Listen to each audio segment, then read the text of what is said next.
truth of the matter is that it is not that clear cut.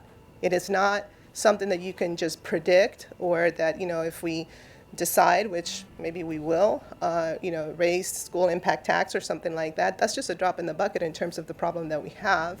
And the truth of the matter is that it's linked to a lot of other issues, a lot of other policy issues that are not so easy to predict and or address.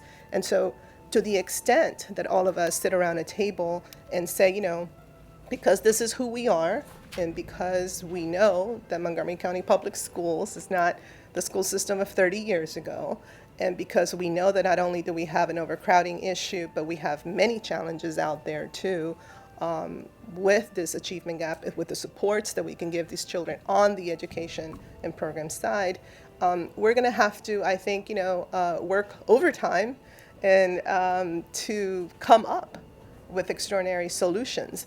The truth is that we are Montgomery County, and that's the good news, because I know that there are many jurisdictions going through the same exact situation that we are, but there are a lot less wealthy. And what Maryland was just announced as the wealthiest state in the country, so I figure Montgomery County probably plays a big role in that.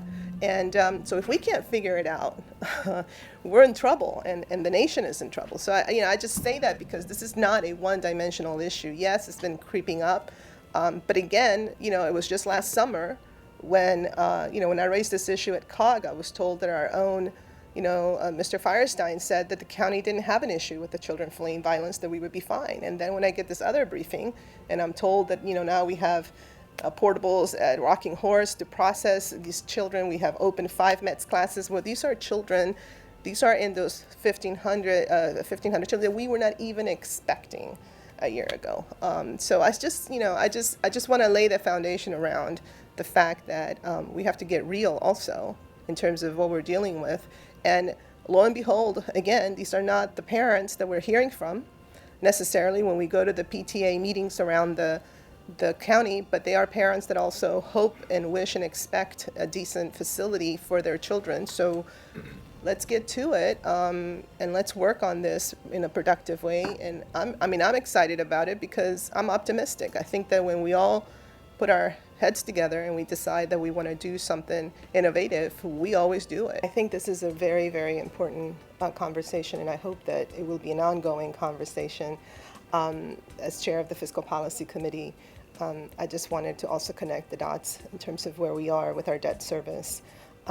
It's crowding out much needed operating dollars that really go into many of our shared goals about student improvement and support.